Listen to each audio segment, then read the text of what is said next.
Hello and welcome to series of WAIPA short interviews with representatives of investment promotion agencies. My name is Bostjan Skalar and I'm the Executive Director of World Association of Investment Promotion Agencies, WAIPA. The purpose of these interviews is to get an overview how IPAs all around the world are responding to COVID-19 crisis, what measures they are taking, and what actions they are planning for the post-COVID-19 era. And today it's my sincere pleasure to have with me Mrs. Pilar Madrigal, Director Investment Advisory of Costa Rican Investment Promotion Agency CINDE, and also our distinguished WAIPA Steering Committee member representing Central America and Caribbean region. So Pilar, let me go to first question and welcome. Thank you for joining us today. Well, thank you so much. It's a pleasure to host you. So what's the current situation in Costa Rica and what measures are being taken to alleviate the impact of COVID-19 on the economy? Thank you. So first of all, again, thank you for having me here. I have to say that we have become very proud of what we have achieved in Costa Rica in two fronts, right? Both in the ability to contain the spread of the virus, but also on the business continuity plans that we've put in place. In relation to our health situation or the spread of the virus, Costa Rica is a country of 5 million people. As of today, we have 804 cases confirmed, and we have only 7 deaths. And so we believe that we have been extremely successful. Now, in order to do and to achieve what we have achieved, the policies were very, very strong, and they were very definite. Even though there wasn't a complete lockdown, there was clearly a close of borders, which, by the way, continues to be in place until June 15th. And that was among the first measures.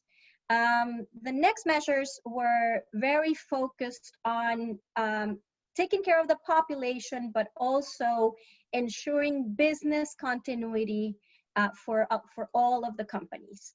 The first one was implementing measures for those that had to go back into any sort of jobs they need to follow a very strict protocol. At the same time, there were a lot of measures in relation to enabling companies to be able to work from home. So making sure that we had the correct bandwidth, making sure that people had the equipment that they needed to have for them to move from a work from home environment, but also on an everyday basis, ensuring one, that those protocols were in turn, and two, that people really became very conscious of the consequences of what would happen if those protocols were not followed. So what was the result on that? The result is that within a few days, from the services point of view, and when I say a few days, there's some companies that have told us, multinational companies, that within 2 days, they were able to have that 50-50 model about people working from home and people in offices. 98% of the companies that have service operations in Costa Rica were already working from home on March 27th, and our first case was on March 16th. So we're talking here a very good scenario and a very good coordination between the government, the IPA. We played an extremely crucial role, because we were the ones that immediately starting to talk to companies, knowing what they needed, and then proceeded to communicate and to form working groups with different institutions in the government to ensure that everybody understood and everybody coordinated at the same time. 87% of the manufacturing facilities were in fact having some sort of work from home while already putting the protocol in place. So there were no interruptions. There were no actual interruptions on their flow of transferring goods and exports. So we believe that our role was very important, but also we really appreciate that the government took this from the get-go and with very strict measures. So I guess you didn't face any kind of, let's say, announcements that they will either stop or they would have any complaints, the existing investors, I presume. None.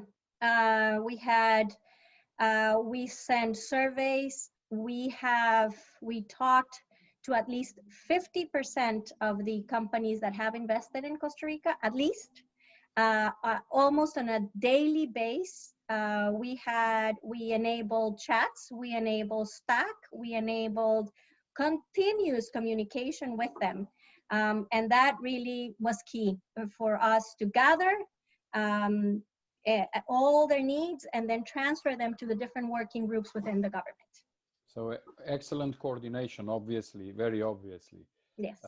Let me go to another question.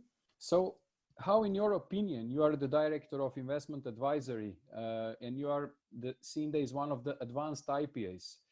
How you think will the field of investment promotion be shaped or reshaped or reorganized in the long term? And why may IPAs need to adjust even their strategies and use this as a chance, not just as a threat, but as a chance? Absolutely. Let me see. The first thing that we need to, all of us as IPAs, that we need to understand is that the number one rule is that we need to get out of our comfort zone, right? That is the very first rule. Some of us have been working for a long time. Some of us have taken our role for granted. And we do know that we need to get out of our comfort zone if we want to continue to be relevant, both for the companies and for the government, right? We have to, so with the companies, we've been understanding that they've been thinking about their strategy from a optimistic scenario to a middle ground scenario to a pessimistic scenario. From an IPA perspective, I think we need to understand that in our role, we need to be in between the middle and the pessimistic. We can't really be thinking about this from a purely optimistic and that everything is going to be okay. And I believe that we have to really understand what that new normal is clearly. We need to be a lot more assertive with how we approach companies. We need to understand them from a local point of view and from headquarters point of view. We need to be a lot pickier, right? In what we choose to target, how we choose to target. And also we need to understand that our role is to focus in the companies, right? Focus on them and focus with them. So I think that is what we need to do as an IPA. But I repeat, and I can't tell you enough, that it is time for many of us to get out of our comfort zone. And clearly, if we don't do that, I think it will be IPAs will be in jeopardy. Absolutely. I guess this is a very obvious what you said, and it was like being granted before the jobs of IPAs. And then, of course, what I liked from what you said is focus on the investors. Because without being focused on our clients and having a strong KPIs, let's say, I don't think we can manage the times which will be more and more challenging, obviously, not just because of COVID, but I presume as well of the other tensions that are created as a result of different crises, like COVID, for example. So the last question that I have for you is, and you mentioned some of the things already, so why IPAs are more relevant than ever. And why is the cooperation with other institutions? This I would put a special emphasis. So cooperation with other institutions so vital. So the also being empowered enough to be able to act, as you just said, to help properly to investors. I think that we need to take, rather than to even us as employees of IPAs, we need to understand that this is an inflection point for all of us, for the economy, for us as IPAs, for broader economic development agencies. We are in an inflection point.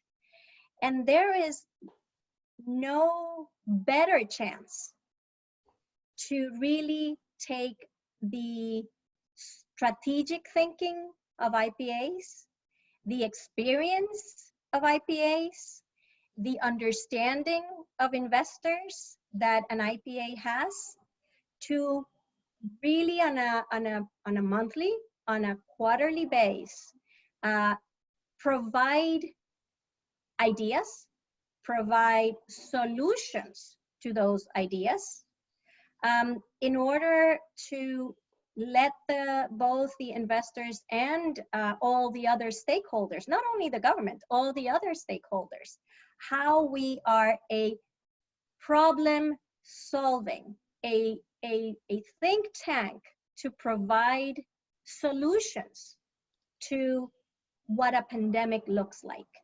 And let me tell you, this is beyond COVID, which, by the way, we don't know, right? What's going to happen with COVID. But the reality is this is an inflection point to understand that there could potentially be, maybe not in a pandemic form, but any sort of disruption form. This might be the very first one of the kind, but there might be more and different ones. So we need to position ourselves as that helping hand, but providing solutions. And I think IPAs need to take that strength and need to take that experience and engaging to provide solutions. And I think that will be appreciated both from an investor point of view and from a government point of view, because I believe some IPAs could be quicker in providing solutions than the rest of the institutions. Yeah, I just wanted to say, you know, for example, they are not all IPAs enough, I would say, empowered and enough autonomous. And I guess this is also the time for governments to rethink and let's say the idea of an IPA and how they should put an emphasis on what kind of actions and how IPA should be structured to be able to pursue what you just said. So I guess this should be a call as well to the governments. They are not all enough happy, let's say, that having a government who fully supports their actions and ideas. So I guess this is also a call for the governments. Remember that you can support any decision or any solution with data. Correct. Any decision and any solution, there's nothing better than providing data. And you will get a lot more credibility and a lot more support if you continue to engage with those institutions that can provide data, that follow trends, and that enable you to provide that whole picture. So I'm very hopeful that the role of an IPA goes on that sense. Now, it's also very important, and let's not let that, you know, I want to make a note that the structure of IPAs can also change, right? Exactly. You need to make some adjustments to really be that supporter of solutions. And that takes a lot of analysis, a lot of assertiveness, a lot of positioning, and positioning, right? And positioning. Strategies for positioning. So I think there is also not only a role that we have to play, but a way that we structure ourselves so we can do that. So I'm glad that you mentioned data as well at the end, because especially in this world now that is going more and more digitalized, maybe this is a good opportunity for IPAs to get more Absolutely. aware of technologies and getting the data and how they will, let's say, distill this data to make proper decisions. I guess this was a great message that you gave actually at the end. And I really do appreciate especially your practical point of view, because what I believe we need to look at it is a practical point of view and being oriented to the businesses, because they are very practical. So they Correct. just see the cost and benefit. I mean, of course, they would help to communities, but they need to follow, of course, their costs and what they can get as an income. So very practical point of view. Absolutely. Absolutely. I would like to thank you, Pilar. And really, I really appreciate and also appreciate you are one of the most active steering committee members within WAIPA. I do appreciate, and hopefully we'll be in touch for some other good initiatives as well. So to all the listeners, I would like also to thank you for watching these videos, and especially please follow us in our social media, and stay tuned for other videos that will follow with other representatives of IPAs.